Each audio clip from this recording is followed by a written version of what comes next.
here, of course, and it can be brutal, not only on us, but on our pets, too. So here to help us with everything under the sun for our dogs is pet lifestyle expert Sandy Robbins. Hi, Sandy. Hi, thank you. Thanks for being here. Yes. You doing that? Yeah. You know, the statistics out there, take 35 miles per hour, which is not fast. Yeah. A 60-pound dog turns into a 2,700-pound projectile. That's through the window. Oh. That's killing the dog, killing you, causing an accident. Okay. And little dogs like this guy, basically, they want to look out the window. That's why people put them on the lap. Yeah. So the answer is actually to put them in a doggy booster seat so they can look out. There's doggy booster seats. Whatever there is for kids, there is for pets. You need to remember that. Look at that. Look at that on your monitor right there. Is that not the cutest? Hi, good evening, everybody. As you can imagine, I was beyond thrilled when Alice asked me to present Matilda at her debutante's ball, her coming out party, if you will. The Algonquin has long been my home away from home, and I was very privileged to know Matilda too, who, as Alice just said, is now living the apartment lifestyle here in New York, having given up her role here at the Algonquin. So, what is a debutante and what is a debutante's ball? Well, according to the dictionary that I consulted before coming here, debutante is a French word which means female beginner.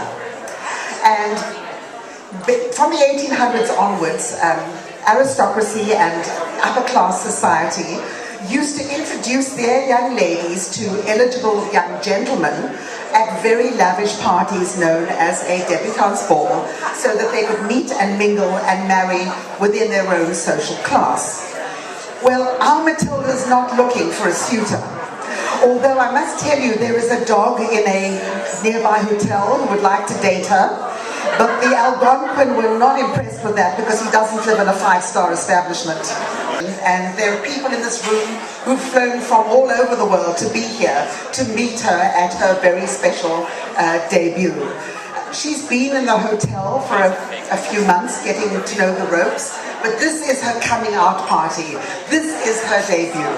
So without further ado, I'd like to formally introduce Miss Matilda III. She doesn't want to take the spotlight. She's in her own special condo, but I think she's going to make it up here.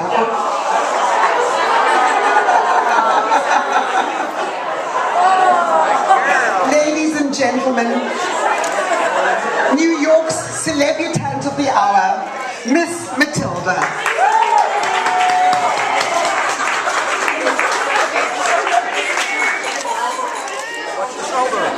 And from now we go from the long and the silky to the...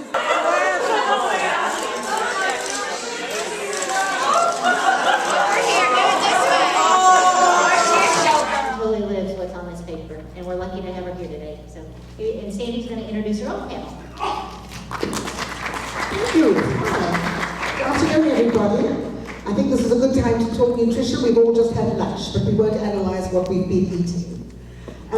Basically, what I do, as Ruth just said, is I follow trends in the industry, see how they mimic human trends, and then try and educate pet parents accordingly how those trends improve our fur kids' health and well-being, and of course, our emotional bond with them. Well, I want to introduce you to what I call team nutrition here today.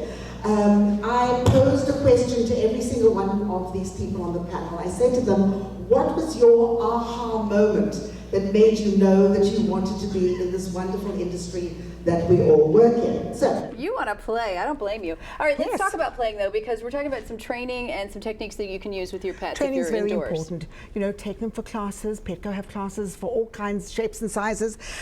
Puzzles like this keep them engaged. It's filled with treats, and it keeps them working at home and occupied, and they don't have to be so anxious about things. Okay, now sometimes when they're indoors, though, we got storms, we do have some accidents, and what happens with that? We do, and you know what? These puppy pads are great for cleaning up. So when they come in from outdoors, you could wipe down those paws. Less cleaning to do at home. Aha, good ideas. Thank you, Sandy. Back to you guys. Bye, Hoodoo. And those of you who don't know me, my name is Sandy Robbins. I am a pet lifestyle consultant and author, and I am Motorola's pet lifestyle spokesperson.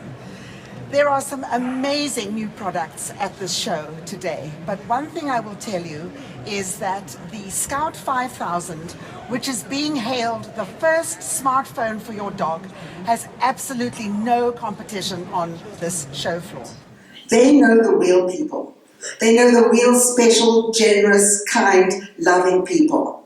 And that's why I'm so blessed to work in this industry, because I get up every day, I'm surrounded by dogs and cats and people that they approve of. And it doesn't get better than that. So thank you for this, to Purina, to Paul, Bob, everybody. I'm truly honored. This is a very magic moment. Thank you. And Sandy Robbins is one of the country's leading multimedia pet lifestyle experts.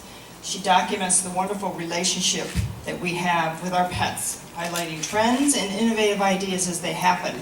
The mainstream media were listening, and they were listening to these quirks. And again, this Kiplinger report that I referred to, that people were now pet parents. And I thought, you know, if they say it's quirky and it's gimmicky, but in fact, if something is functional and it's practical, I need to get that message out there. And I could see that this pet lifestyle market was just taking off, and I thought, this is something I could do. I have various skills from various places, and I can take this model and I can be an educator, and I can get this out there to people that if it's functional and it's practical and it enhances your pet's general well-being, you're improving your human-animal bond. There's nothing more to say.